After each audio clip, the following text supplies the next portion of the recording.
right. Jeff Salzman here. Welcome to the Daily Evolver. A special thank you to those of you who are tuning in live on the Integral Life YouTube page or the Facebook page called Developmental Politics, which is sponsored by the Institute for Cultural Evolution. Okay, so what we do here at the Daily Evolver is look at current events through the lens of integral theory or the lens of cultural evolution. And we also use current events to explain integral theory. So it sort of goes back and forth. And one of the ways I do that here is by looking at various intellectuals and cultural thought leaders who I think could benefit from a more integral view. And that's most of them, as much as I respect them. And I've done episodes on Yuval Harari and Sam Harris and David Brooks and many others. And today I want to focus on really one of the giants of intellectual thought leadership. And that is Francis Fukuyama, who is a professor of political science and economics from Stanford. He's best known for a book that's very controversial, but I think holds up in the end. It's a book called The End of History and the Last Man, which was written in 1992, shortly after the fall of the Berlin Wall and the Soviet Union, et cetera. And it argues that there is a evolutionary movement towards liberal democracy and free market capitalism, and that with the end of these autocracies that we may be signaling the end point of human history. And, of course, he's criticized because China's gone ever more authoritarian, at least in this view. And of course, Russia is the poster child for regression in this moment. But I do think that the basic idea, at least in the larger scope of history, holds up in certain ways. And he refines it in a new book that he has just put out called Liberalism and its Discontents, which he describes as describing the challenges to liberalism from both the right and the left. And he's getting a lot of publicity now because the book, I think, comes out tomorrow. And there's some advanced excerpts, which I will refer to here. And also a big article that he published in the Wall Street Journal. I think it was published in the Wall Street Journal last week, and it's titled The Long Arc of Historical Progress. The subhead is interesting. The subhead reads, "A democratic world order is not the inexorable outcome of historical forces. But even amid setbacks, societies are clearly evolving towards equality and individual freedom." And I think that sums up his thesis pretty well. Two big points here. One is that societies are evolving towards equality and individual freedom, even despite setbacks, like we said with Russia and still, would you rather live in Russia under Putin or Stalin or the Tsar? Would you rather live in China under Xi or Mao or the emperors? Even Kim Jong-un is more humane than his father, Kim Jong-il. So there is this large movement with certain exceptions in some ways that are complicated and prove the rule, like Afghanistan, like maybe Syria, and we could talk about those another time. But the big point is that arc of history is arising. His second point of his thesis is that democracy, at least the way we see it in the West, is not necessarily the inevitable political form. And again, I'm not sure that's not true in some large sense, that future societies will express the will of their populaces.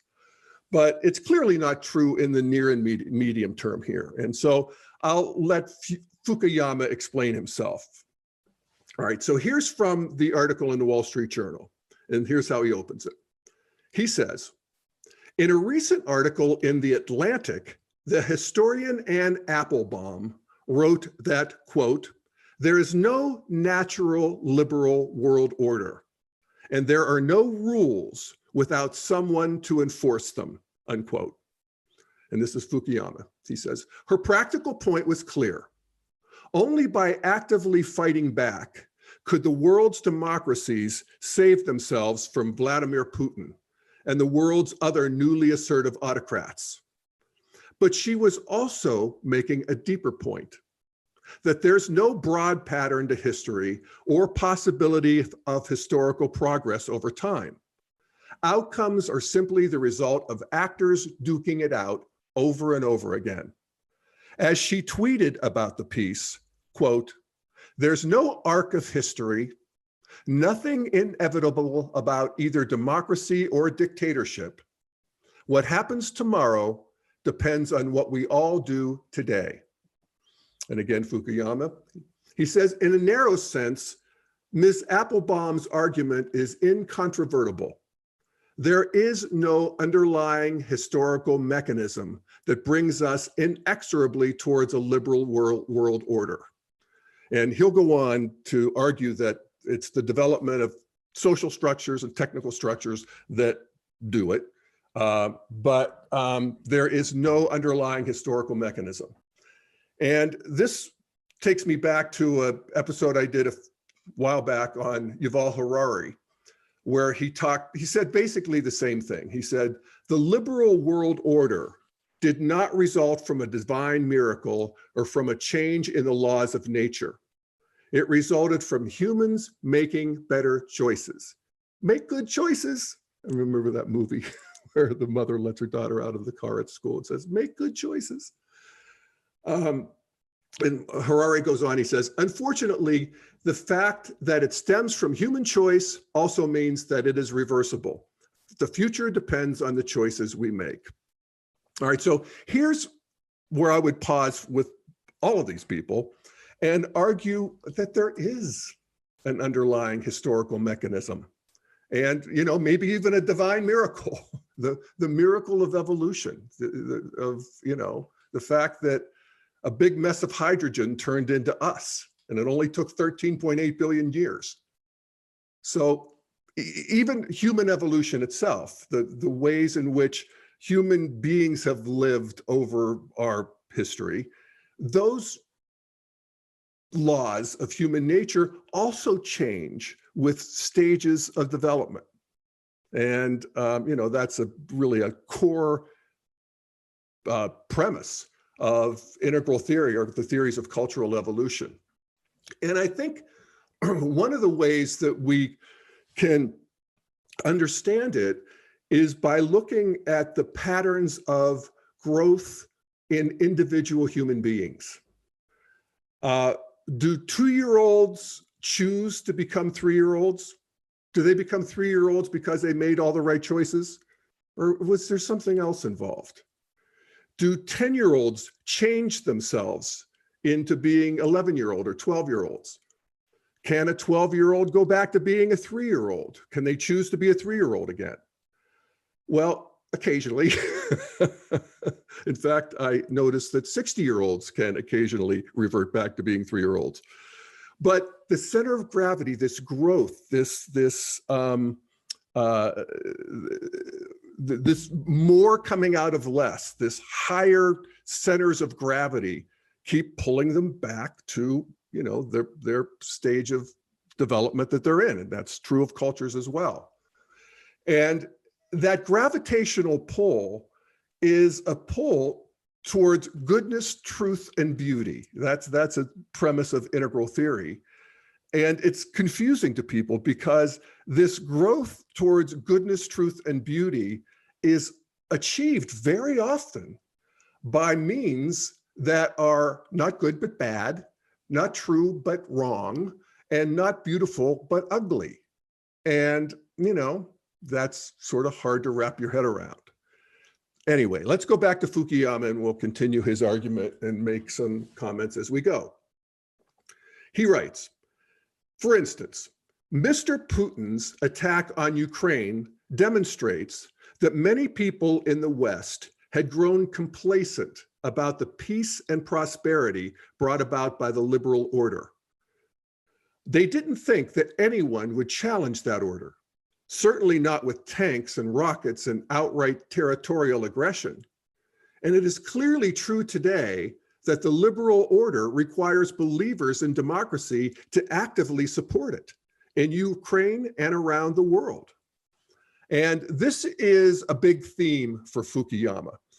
And this is where I think, in a way, his critics are right, that Fukuyama doesn't necessarily see that liberal democracy, Jeffersonian democracy as we have it here, is the final state, but he does sort of think that modernity, that stage of development that we call modernity, rational, so forth, is a final state, and it's currently being under attack by both the left and the right, by the ethno-nationalists on the right and from the wokesters on the left. And so I'll get to how he explains that, but that's where he's going with this. Okay, so, but in the meantime, he argues that there is an arc of history, or an arc that does bend towards some form of justice, he writes. Social scientists have addressed this question for years under the rubric of structure versus agency, as these are the two sources of historical change, structure and agency. Structure refers to broad forces like technology, social classes, climate, and geography as determinants of political and economic outcomes. And that's the third person, the it's, the world of it's, technology, the world, geography, guns, germs, and steel. And agency, and this is Fukuyama again, by contrast, refers to the decisions and actions taken by individual human beings, whether leaders at the top or actors at the grassroots. The idea of an arc of history does not deny the importance of individual agency. It just sees that these actions within conditions are set by larger structural forces. So here he has sort of first and second person, individual agency, and of course, cultural agency, which is sort of the communal version of that, and then this third person structure. He says, since at least the late 18th century, or the 1700s, late 1700s, an important current in Western thought maintained that there was indeed a universal and progressive historical process unfolding over the centuries, as opposed to earlier views of history that maintained that history was cyclical or simply a random process. And I have to say that strikes me a bit odd. I wouldn't say that pre-modern stages saw history as cyclical or random as much as they saw it as triumphalist, that it was a process of hopefully the triumph of my people over the competing people, the infidels, or the return of some king or savior or God, and an installation of a paradise, defined by the mores of my culture. But at any rate, I won't quibble about that. Because he gets into, I think, what is a pretty good argument about the movement of history. And this is in the Wall Street Journal. This is, is a big mainstream thinker. And, it's nice to see this described as he does. And I'll quote him here. He says, if we step back from day-to-day headlines and take a long view of human social evolution, there clearly is an arc of history. Early human communities organized themselves into bands of a few dozen individuals, generally all relatives of one another. They lived initially by hunting and gathering, but as some settled in fertile valleys and developed agriculture, their societies grew much larger. These bands were replaced by what we commonly call tribes, in which groups claiming descent from a common ancestor could scale up to encompass thousands of people. This form of organization appeared in widely separated parts of the world, including China, India, the Americas, Middle East, and Europe. And here he's tracing that movement from, the dawn of humanity in what we would call the archaic stage to the tribal stage, or beige to purple, or magenta to purple, depending on all your colors. But at any rate, archaic to tribal. And then he goes on and he writes, approximately 8,000 years ago, a different type of organization then appeared, the state, in which power was centralized in a single authority. States also appeared in geographically scattered regions of the world: the Nile Valley, Mesopotamia, the Yellow River Valley in China, and the Valley of Mexico. Over time, states proved to be much more powerful than tribally organized societies. And that's this move into what we would call the red or empire or warrior stage of development. And of course, this continued complexification of scale continues. And again, why, is it structure? Is it agency? Integral would say that there's something powering both of them, and that would be emergence or growth or even intention, cosmic intention. At any rate, here's Fukuyama. He says, state-level societies grew enormously in scale and could encompass millions of inhabitants. To get to this scale, however, they needed to move away from patrimonial authority and make use of impersonal institutions, bureaucracies, that seek to treat people uniformly as citizens. The first world society to make this transition was China, which had developed the foundational elements of a modern state, a merit-based civil service, centralized taxation, and uniform weights and measures by the time of its initial unification in 221 BC. It would take European societies another 1,800 years before they too started to evolve modern states. And I like that, because he's taking the whole world into account. This is not just a Eurocentric accounting of history. And, you can see where, every part of the world seems to lead in a certain stage of development. Africa's where we woke up and discovered we were human. And then we go out in Mesopotamia, and then China's where we get the merit-based civil service and so forth. And this is a move into what we would call traditional societies. And, at this point, the culture has become sufficiently complex that there are de facto centers of power. There are people who run the farming and taxation and the storage and the shipping and the merchants and organizing armies. And the king has to account to these other power centers. And as he writes, so while states had always made use of law as a means of enforcing the ruler's will on populations, now the law also begins to constrain the ruler. There has to be some law that transcends the power of the king.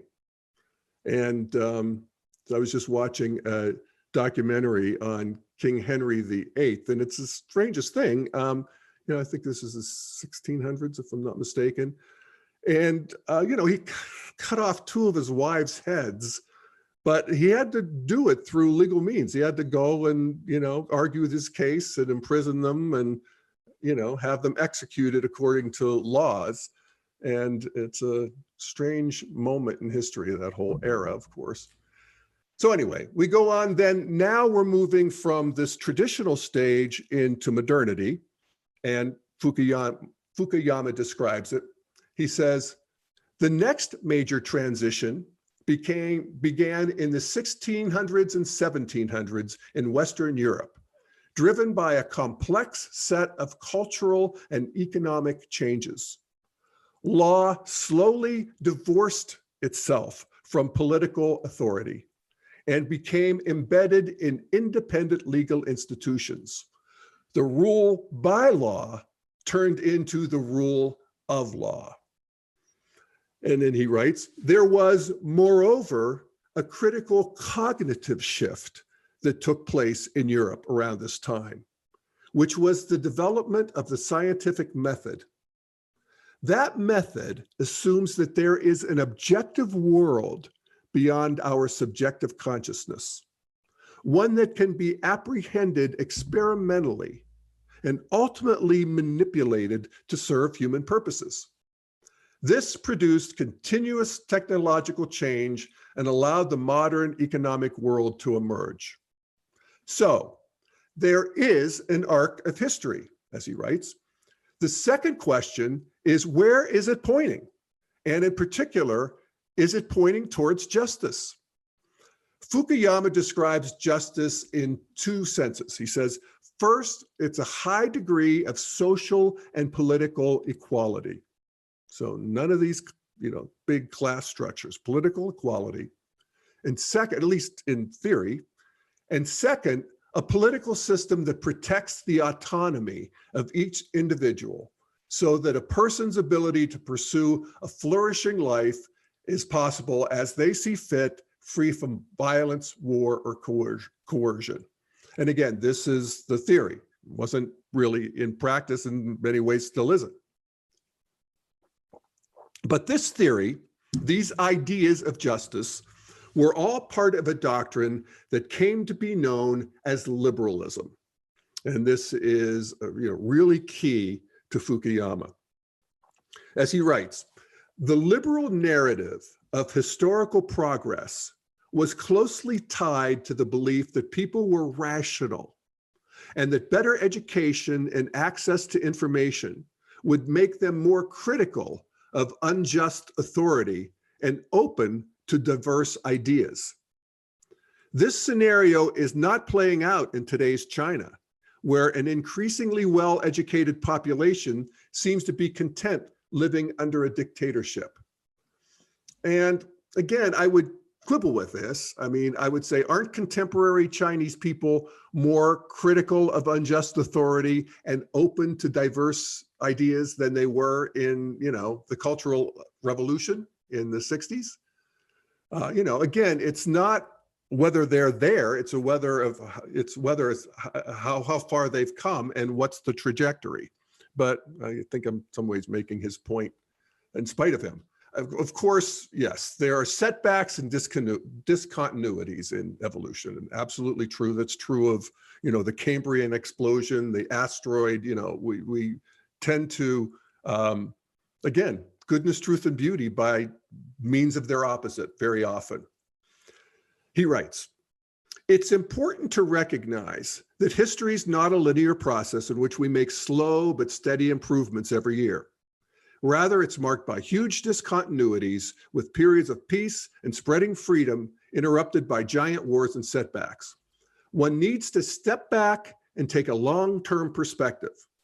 While it may seem counterintuitive at a moment when Europe is consumed by a war between major powers, a number of scholars, such as Steven Pinker, have shown that aggregate levels of violence have fallen dramatically over the millennia as human societies have evolved from hunting and gathering to our modern liberal world. And it's, again, his wording. He talks about this moment as being a moment where Europe is consumed by a war between major powers.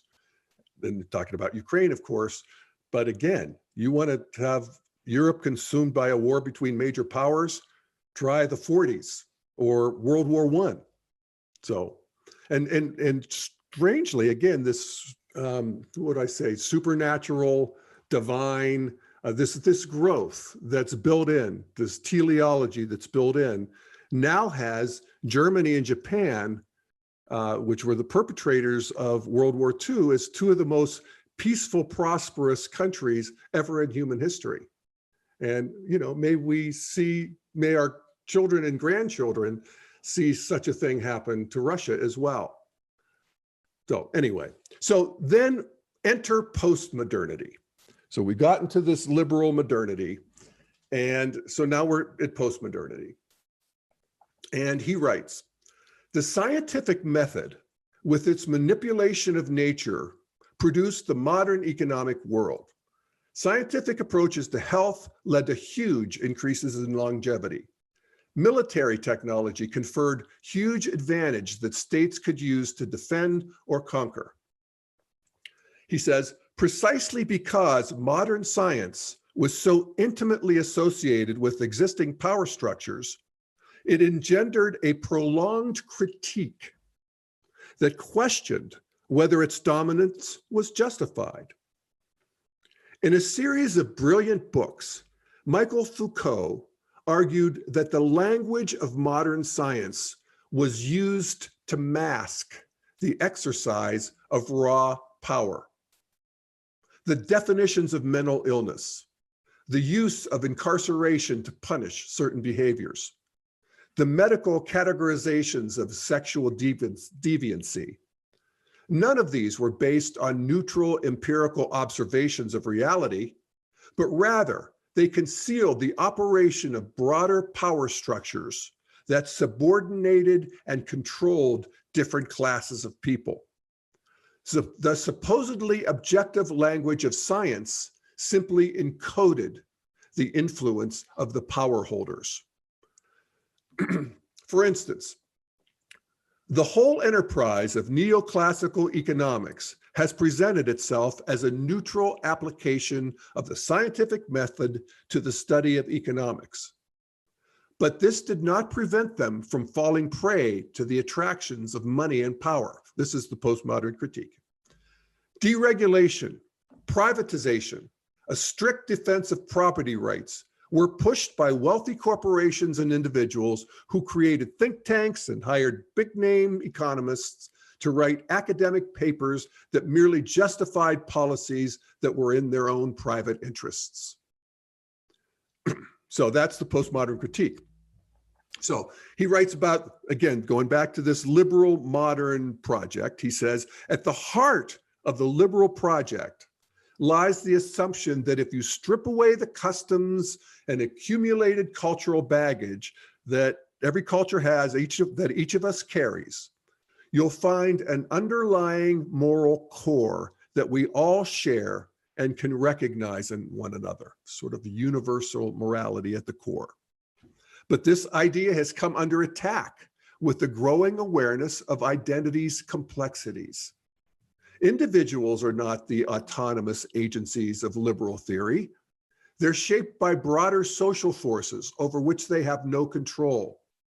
Knowing is not an abstract cognitive act, but is intimately bound with doing, acting, and being acted upon.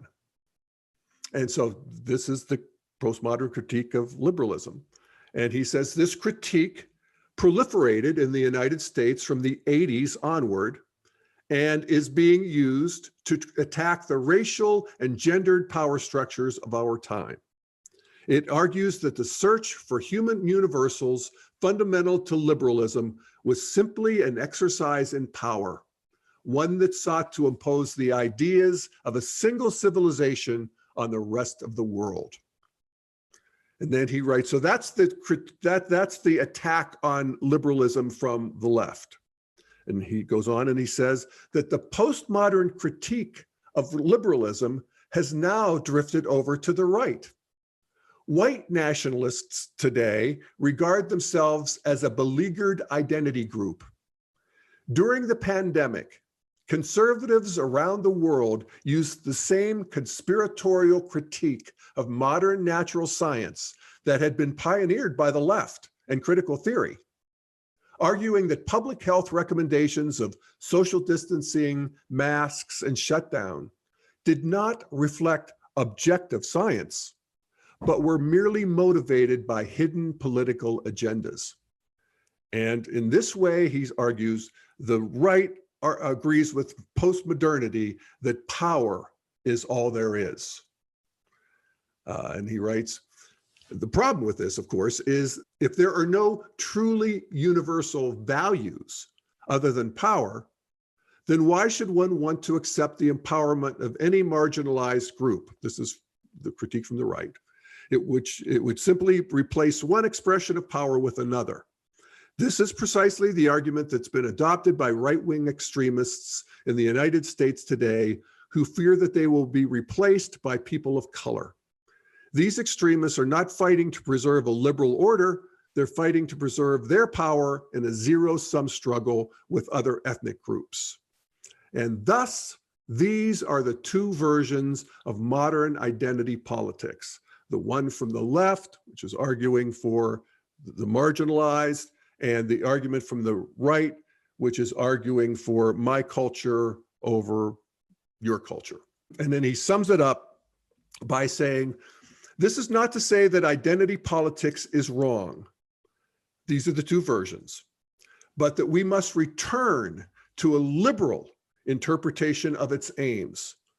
Liberalism, with its premise of universal human equality, needs to be the framework within which identity groups struggle for their rights. And there you have it. That's the basic thesis from Fukuyama. And again, I would say that what Integral brings to this party is not the idea that we need to return to a liberal interpretation of reality, but that all three of these interpretations of reality, that the interpretation from the right, that my country and culture actually has a karmic legitimacy, a louche. It's an identity I don't want to lose. I don't want to lose Russianness. I don't want to lose my Ukrainianness, my Chineseness, my Americanness. These are important. And I don't want it to be homogenized and blenderized away by modernity and, logic and science and, godless secularism. And then on the right, and then on the left, this idea that there's a karma of history that has left out huge segments of the human population, of color and sexual fluidity and all of these things that that progressivism wants to include. And so, welcome to the culture wars, and welcome to, this, I think this view that modernity, most people find themselves anchored in this, modern liberal view. And then not necessarily extremes, but the extremes in 20 to 30% on the right, the 20 to 30% on the left are, in a sense, struggling to increase the scope of the view so that we can include the truths of all of them. And, even though they all hate each other, we integralists love everybody. So that's my stab at Fukuyama. Check out his book, Liberalism and Its Discontents. Okay, again, thank you to Integral Life. Thank you to the Institute for Cultural Evolution. Check them both out, support them. These are good organizations doing good work. And Jeff Salzman, Daily Evolver, signing off, and we'll see you this time next week. Thanks, folks.